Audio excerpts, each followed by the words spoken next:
bienvenue dans Rencontre. Le Premier ministre chinois Li Keqiang a effectué du 16 au 18 septembre une visite officielle en Russie où il a participé à la 24e réunion régulière entre les chefs de gouvernement chinois et russes. Quelles sont les perspectives de la relation sino-russe? Comment peut évoluer la coopération entre l'Europe et l'Asie? Aujourd'hui, nous en discutons avec notre invité, M. Xu Tiebing, professeur en relations internationales. Bonjour. Bonjour. La rencontre entre les premiers ministres chinois et russes est survenue alors que les deux pays célèbrent le 70e anniversaire de leurs relations diplomatiques. C'est une nouvelle rencontre de haut niveau entre dirigeants des deux pays, seulement 6 mois après la visite du président chinois Xi Jinping en Russie. Quels étaient les objectifs de cette visite du Premier ministre chinois? Si on résume, d'abord, c'est le maintien sur le rail de stabilité, le rail de consolidité aussi dans les relations bilatérales. Mais cette année, ça signifie tout de même une signification particulière, c'est-à-dire 70 ans anniversaire des relations entre les deux pays. Et il faut dire que pendant ce temps s'écoulé, c'est tout de même, on peut diviser grosso modo en 3 périodes. Première période, alliance stratégique, et deuxième, c'est un peu la rupture, voire l'opposition. Et depuis que l'Union soviétique on transforme en Russie, en fédération de la Russie, vous voyez qu'il y a vraiment une amélioration et approfondissement. Et cette fois-ci, on a la volonté de continuer sur cette voie-là. Quels ont été les thèmes abordés lors de cette rencontre entre les deux ministres? Si on voit, disons, la communiqué, je pense un mot, c'est la continuité, mais c'est plutôt élargissement dans le domaine de coopération qui se monte de plus en plus sur la liste. Cette fois, il s'agissait de la 24e réunion régulière entre les chefs de gouvernement chinois et russes. Ces réunions ont lieu depuis maintenant 23 ans. Quelles sont les particularités de ce mécanisme? Je pense qu'il y a un mot que peu de gens qui mentionnent, c'est plutôt adaptation. On établit, disons, le dialogue stable entre les deux premiers ministres. C'est au milieu des années 90 du siècle dernier.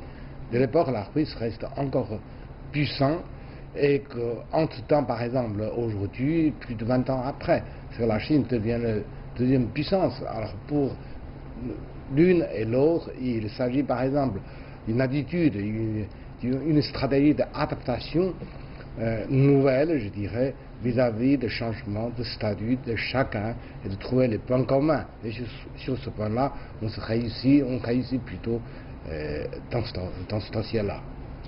Au mois de juin de cette année, le président chinois Xi Jinping a effectué une visite d'État en Russie. Les relations sino-russes se sont hissées au niveau d'un partenariat stratégique global de coordination pour une nouvelle ère. En quoi ce partenariat est-il différent du précédent? Je pense que depuis 5 ans environ, si on voit par exemple le terme classique partenariat, aujourd'hui se donne plus de variété.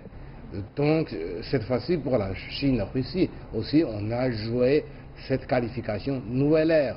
Nouvelle ère, ce n'est pas simplement un objectif, ça signifie surtout devant, disons, au bouleversement et notamment dans certaines instabilités de l'ordre mondial, qu'il faut que les partenaires établis doivent consolider, élargir.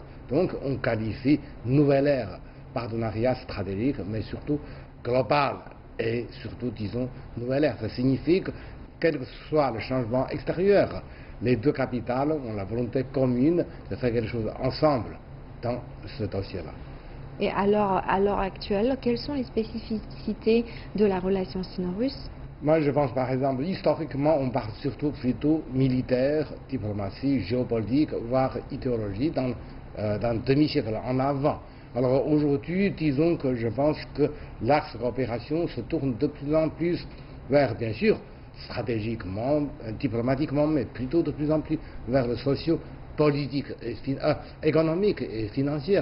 Sur ce point-là, c'est bien vrai qu'aujourd'hui, on a pas mal de résultats enregistrés, notamment, c'est que depuis quelques années en avant, on a dit toujours, on avait les deux côtés, on est peine d'affranchir 100 milliards, seuil de 100 milliards dans le commerce bilatéral. Et cette fois-ci, vous voyez, finalement, après les efforts qu'on a affranchis, ça signifie que les liaisons du commerce, des liens économiques sont de plus en plus forts.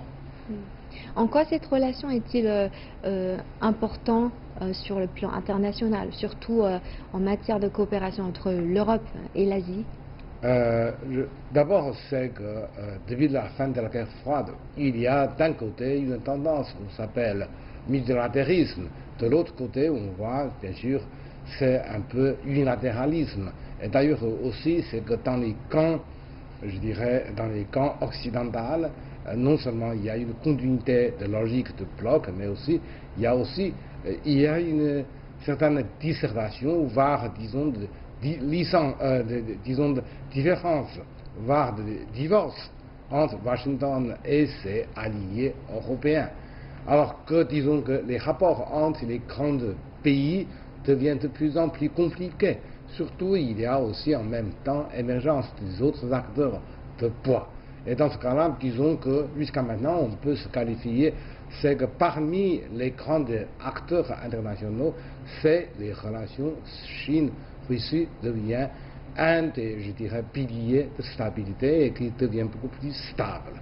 Là, c'est important, malgré, je dirais, tout de même, la différenciation du système politique entre les deux pays. Le 18 septembre a vu la publication d'un communiqué sur la 24e réunion régulière entre les chefs de gouvernement chinois et russes. Quels sont les points importants à retenir de ce communiqué? Comme vous mentionnez déjà, par exemple, le président a déjà visité, notre président a déjà visité la Russie cette année-là. C'est un peu le système politique qui décide, c'est que souvent, quand il s'agit de président, c'est souvent orientation, définir des grandes lignes, et quand il s'agit au niveau Premier ministre, exécution effective. Donc dans la communiqué, bien sûr, il y a pas mal de points répétitifs, mais aussi va montrer la volonté de renforcer, etc. Mais ce que pour moi, je pense à la nouveauté, c'était surtout élargissement. Élargissement, c'est que cette fois-ci, bon, bien sûr, on va mentionner après, par exemple, l'agriculture, alimentation, agroalimentation devient de plus important, mais surtout, moi, je pense, c'est que l'introduction de high-tech dans les coopérations, qui, tout de même, dans le passé, c'est pas un point en relief. La Chine et la Russie sont des partenaires très importants. L'année dernière, le volume du commerce global entre les deux pays a franchi la barre des 100 milliards de dollars. Et le communiqué annonce quant à lui un objectif de 200 milliards de dollars. On sait que la Chine est depuis maintenant 9 ans le premier partenaire commercial de la Russie. Donc ce nouvel objectif de 200 milliards de dollars, comment on peut atteindre cet objectif doublement de commerce? Je pense que sur le passé, les 20 dernières années écoulées, ce qu'on sent, c'est que souvent les promesses tenues par les deux capitales a retardé 3 à 4 ans à réaliser. Par exemple, le seuil de certains chiffres, la somme totale du commerce. Ça signifie que quoi? Non seulement il y a la volonté, mais l'essentiel, c'est le changement de structure de production. À une période, par exemple, souvent, c'est la Russie qui vend les deux choses qui sont dans ses mains. D'une part, bien sûr, c'est l'armement, l'autre part, c'est l'énergie. De notre côté, on échange, par contre, par exemple, nous exportons surtout les produits manufacturés de l'industrie légère, etc., etc. Et maintenant, c'est que si on va, disons, avec la réforme économique structurelle de l'un et de l'autre, c'est que finalement, c'est maintenant le cadre du commerce commence à changer, ça donne plus de valeur ajoutée de part et d'autre. Qu'est-ce que cela signifie, ce doublement de commerce, l'objectif pour les deux pays, la Chine et la Russie? Bien sûr, d'une part, bien sûr, c'est le renforcement des liens économiques, mais d'autre part, moi, je pense qu'il s'agit d'une certaine redivision du travail par secteur entre les deux pays, ce qui a bien sûr fait conjoindre l'intérêt économique, voire stratégique entre les deux pays. C'est en même temps, c'est-à-dire réduit, je dirais, les racines de conflit aussi. Dans quel domaine la coopération sino-russe est-elle la plus significative? Dans le passé, par exemple, on pense surtout à énergie production, et après on pense aussi à aérospatial, qui tout de même, d'une part, si la Chine a fait pas mal de rattrapage, c'est que la Russie, avec les États-Unis, reste tout de même les deux pays les plus promus, avancés dans ce domaine. Là, c'est bien sûr dans le passé. Et maintenant, je pense que c'est un nouvel champ. Par exemple, je pense que e-commerce, c'est quelque chose qui se florissant, surtout en Chine, mais aussi la recherche sur intelligence artificielle. Là, moi je pense que la Russie, quand il pense la formation historique, professionnelle, le degré de ces ingénieurs, là, il y a une partie solide. Du côté de la Chine, on a fait aussi des grands ponts en avant. Donc sur ce point-là, on a plus de l'intérêt de travailler en commun de plus en plus. Enfin, je pense que par exemple, sur le robotisation, sur automatisation, sur informatisation, dans ce domaine, chacun peut-être a ses points avantages à se développer et qu'on a bien sûr les gros intérêts de travailler ensemble. Et notamment, je pense, face à une certaine tendance de je dirais, de rupture lancée par Washington, de retraite, etc., de réduire les coopérations internationales. Alors là, ici, Chine et la Russie, et peut-être qu'il va y joindre d'autres partenaires, à montrer un autre exemple. Traditionnellement, la coopération sino-russe se concentre sur l'énergie et l'aéronautique, etc. Pensez-vous que ces secteurs vont demeurer des domaines de coopération principaux entre les deux pays? Bien sûr, ça reste encore lourd, y compris, moi, je pense, la recherche sur certaines, je dirais, des armes sophistiquées de défense, par nature de défense. Cela dit, moi, je pense, l'élargissement va relativiser, je dirais, la position quasi-monopole dans les relations bilatérales. Notamment, je pense que cette fois, nouveau, c'est agroalimentation aussi. Vous pensez qu'à l'avenir, la coopération sino-russe va s'étendre dans d'autres domaines, comme par exemple, tout à l'heure vous avez cité la nouvelle technologie. Est-ce qu'il y a d'autres domaines qu'on peut aussi voir s'émerger? Je pense par exemple qu'on peut parler aussi de services à exporter, mais aussi par exemple la coopération monétaire. Si par exemple aujourd'hui on va d'une part, nous affichons notre ambition tout à fait légitime d'internationaliser la monnaie chinoise. Et d'autre part, c'est que beaucoup de pays, vu, disons, une instabilité, réduisent ou modifient leur proportion de dollars dans les réserves de devises. Là, dans ce domaine-là, je pense qu'il y en a beaucoup d'opportunités pour les deux. Aujourd'hui, quand on parle, par exemple, de commerce bilatéral, souvent, la monnaie à compter, disons, qui se compte, ce n'est plus comme auparavant en dollars. Il faut penser, par exemple, 40 ans en avant, souvent, quand la Chine et la Russie de l'époque ont un peu mauvaise relation, qu'est-ce qu'on utilise? C'est franc suisse, qui convient, qui sont convenus comme une monnaie, je dirais, neutre pour régler, je dirais, le commerce bilatéral.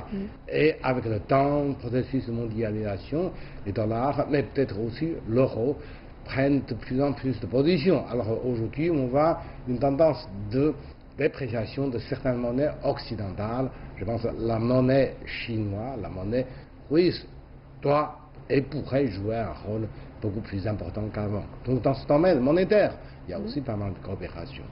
Et d'après vous, comment s'y prendre pour promouvoir ces domaines de coopération? Bien sûr, moi je pense que c'est historiquement, souvent on le dit, c'est politique chaud, économiquement froid pour qualifier les relations. Et cette situation, je dirais insatisfaite, a commencé à changer depuis 3 ou 4 ans. On a vu, disons, la progression. Aujourd'hui, il y a plus d'échanges, disons, en sciences sociales, humaines, disons, entre les scientifiques, en éducation, etc., artistique. Mais aussi, je pense qu'il y a pas mal de projets. Bien sûr, l'orientation a changé. Par exemple, aujourd'hui, ce sont surtout les investisseurs et entrepreneurs chinois qui commencent à faire investissement en Russie, sur le sol russe. Donc c'est une autre tendance qui a changé. Donc ce n'est plus comme auparavant commerce, que j'exporte pour que recevoir l'importation de l'autre. Mais aujourd'hui, c'est plutôt une chaîne de production réorganisée. On fait par exemple investissement, on commande, compter sur le marché et après les produits reviennent dans la machinerie, dans l'aérospatial, mais aussi dans l'assemblage de la voiture, etc. Plein de domaines, je pense que de coopération entre les deux parties, secteurs. Le communiqué recommande également d'approfondir la coopération tout au long de la chaîne de production agricole. Lors de la visite du président Xi Jinping en Russie au mois de juin, les deux pays ont signé un plan de développement de la coopération sino-russe dans le soja. Quelles sont d'après vous les complémentarités de la coopération sino-russe dans la production agricole, dans le secteur agricole? Oui, c'est un signe, c'est un bon signe. D'une part, par exemple, on pense que la population chinoise a 10 fois plus que, je dirais, celle de la Russie. Donc il y a un besoin, actuel ou potentiel énorme. Et d'autre part, la Russie, c'est un pays connu par sa immensité. Donc la terre arable, etc. Là, bien sûr, le champ de coopération est extrêmement large. Il faut penser que aussi, c'est que nous voulons non pas, je dirais, de rupture avec les relations avec les États-Unis, mais tout de même, il faut diversifier notre ressource d'échange dans ce domaine pour, disons, moins des effets négatifs, comme tout récemment. Qu'on le sait, il y a sanctions, il y a certaines conditions inacceptables imposées. Alors là, une politique de diversification. Alors sur ce point-là, que l'on pense proximité, le bon voisinage de la Russie, bien sûr, constitue un marché, disons un lieu d'exportation de production idéal pour nos intérêts, pour, disons, le besoin quotidien de nos citoyens. Ce renforcement de coopération agricole est-il lié aux frictions commerciales entre la Chine et les États-Unis? Parce que tout à l'heure, comme ce que j'ai dit tout à l'heure, les deux pays ont renforcé leur coopération dans le soja. En fait, la Chine est un grand pays d'importateur de soja, mais ce qui a été un peu affecté par les frictions commerciales entre la Chine et les États-Unis. Oui, si je continue sur ce point-là, je pense que chaque pays ne veut pas, disons, une certaine dépendance unique. Quand l'autre partenaire change d'attitude, vous serez dans une situation vraiment, je dirais, pénible, voire difficile. Donc la diversification, c'est un choix stratégique à long terme. Mais il faut penser qu'aussi, il faut relativiser le poids de la Russie dans ce domaine. Parce que quand on pense, par exemple, sa capacité totale de production, ça peut réduire, satisfaire partiellement les besoins domestiques du marché chinois. En même temps qu'on le sait, par exemple, Brésil et l'Argentine ou d'autres pays pourraient aussi jouer dans ce jeu de diversification d'origine d'importation. Enfin, il faut dire un autre mot, moi je pense important, c'est que pour le moment, c'est que le soja en Russie, en grand, c'est non transgénique. Alors sur ce point-là, il y a pas mal de débats. Et on préfère, disons, plutôt une attitude de prudence, d'expérimentation à long terme, et pas, disons, introduction toujours imposante, disons, des sojas, disons, transgénisés. Nous avons beaucoup parlé de coopération économique ou dans le secteur agricole ou beaucoup de domaines. Quels sont les échanges culturels les plus significatifs entre les deux pays? On sait que les deux pays ont gardé depuis très longtemps une bonne amitié. Ça change, mais pas assez vite. Je pense par exemple, il y a un sentiment de nostalgie, je dirais, de mémoire d'enfance pour les générations vieux chez nous envers la Russie, pour des raisons plutôt politiques et culturelles. Disons, il y a pas mal de crocs attachés, disons, à la Russie. Dans d'autres domaines, notamment, disons, littéraires et artistiques, il y a aussi, moi je pense que historiquement, tout ce qui est les produits, disons, musicaux, romanciers, littéraires, avaient eu une influence, disons, assez forte chez nous aussi.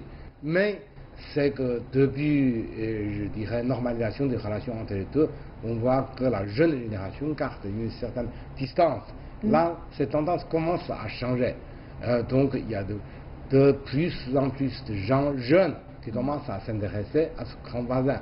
De l'autre côté, en Russie, c'est la même chose. Historiquement, bien sûr, c'est-à-dire ils se jouent un peu comme de grands frères, surtout dans les années, je dirais, 50 et une partie au début des années 60 du siècle dernier. Et après, je pense que la Russie, c'est entre cette position Europe et ASEAN, c'est un double tête. Double tête. Le regard est plutôt vers l'Ouest.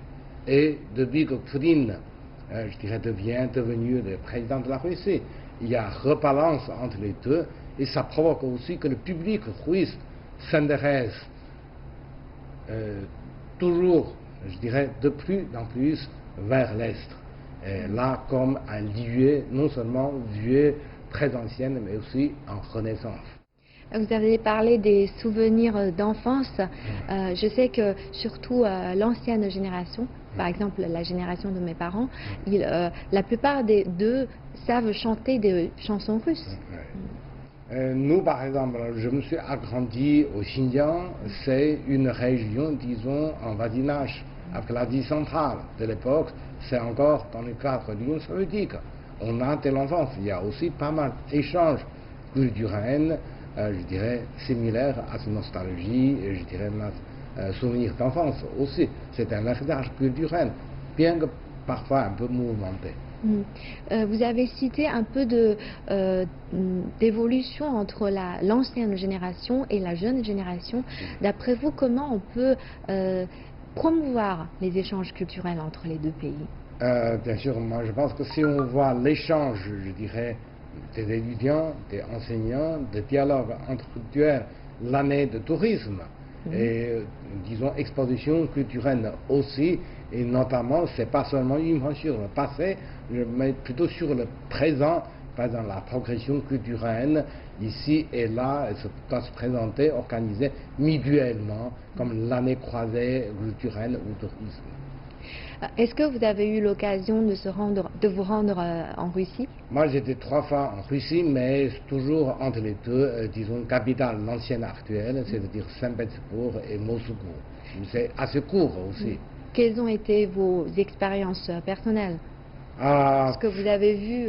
Moi, je pense que, comme un peu tout le monde, Saint-Pétersbourg, c'est, je dirais, une sorte de Russie, mais l'ouverte en deux sens. D'une part, c'est sur le modèle européen de l'époque, et d'autre part, c'est un pays, disons, enclavé, entre guillemets, vers une puissance maritime, ce qui provoque pas mal de conflits et expansions. D'autre part, c'est un peu l'âme de Russie historique, enracinée, c'est à Moscou, avec une tradition tsariste aussi, et c'est le lieu de grands événements politiques. Là, on voit tout de même il y a certains contrastes entre les deux capitales, peut-être complémentaires aussi. Vous vous êtes rendu 3 fois dans ce pays. Est-ce que vous avez vu des changements? Oui, la première fois, c'était surtout dans les années 90 du siècle dernier. C'était avec, je dirais, une sorte de choc comme recette de réforme économique non réussie. Alors là, c'est l'ancienne puissance tombait, disons, dans une position troublante, parfois, je dirais, un peu misérable aussi. Et après, une longue période de redressement économique, socialement, mais aussi psychologiquement, culturellement, sous Poutine. Donc c'est un long processus. Vous êtes professeur en relations internationales. Est-ce que vous avez participé à des recherches ou à des échanges entre la Russie et la Chine?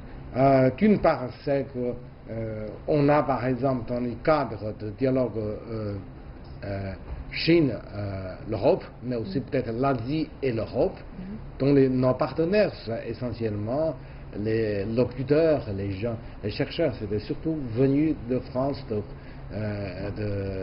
d'Italie, de l'Allemagne et de la Suisse, mais minoritairement, mais tout de même ça existe, quelques, je dirais, chercheurs sont venus du côté du monde slave, y compris les Russes. Donc c'est assez limité. J'espère que parallèlement, on va maintenir, disons, plusieurs canaux de dialogue, d'échange avec le monde extérieur. Et c'est bien sûr, il est dans notre intérêt, et je suis très content de voir aussi qu'il y aurait, je dirais, un canal spécifique de dialogue et d'échange entre la Russie et la Chine. Sur le plan international, l'unilatéralisme et le protectionnisme ont le vent en poupe. La globalisation semble reculer et les frictions commerciales s'accentuent. La Chine et la Russie sont confrontées à des pressions et des interventions extérieures de plus en plus fortes. Vous pensez que les deux pays peuvent réussir à contenir ces interférences venues de l'étranger et à préserver leurs bonnes relations actuelles? Je pense d'une part c'est la continuité de bon voisinage, c'est toujours en expérimentation, et d'autre part c'est la Chine et la Russie, les deux tout seuls. Ça ne constitue pas une majorité pour faire bloc contre cette tendance, disons, protectionnisme, unilatérisme. Il faut faire venir aussi, on travaille en commun avec d'autres acteurs internationaux de poids en général. Donc c'est sur ce choix, cette défense de l'unilatéralisme. Et deuxièmement, je pense que c'est aussi ce que jusqu'à maintenant les deux capitales affichent encore une fois leur choix de non-alignement. Ce n'est plus faire des alliances comme auparavant. Sur ce point-là, c'est aussi important parce que quand on pense Première Guerre mondiale, Deuxième et la guerre froide, c'était quoi? Une logique de confrontation entre blocs. Alors là, jusqu'à maintenant, clairement, Pékin, Moscou rejette cette éventualité, ça aussi c'est important. Et troisième, je pense que quand on parle aujourd'hui d'instabilité, je dirais, ou incertitude, etc., dans l'ordre, il faut penser qu'entre la Russie et la Chine, il y a d'autres dossiers à je dirais, dialoguer, à échanger, à coordonner leurs positions. Par exemple, tout récemment, on voit par exemple, je dirais, escalade d'une éventuelle conflictualité entre l'Inde et Pakistan. Alors sur ce point-là, la Chine et la Russie pourraient jouer leur rôle positif dans le sens de, disons, médiateur ou, disons, pour calmer le jeu, faire tomber, stopper, je dirais, l'escalade. Sur ce potentiel-là aussi, je pense de situations similaires sur le Proche-Orient et d'autres sous-régions du monde.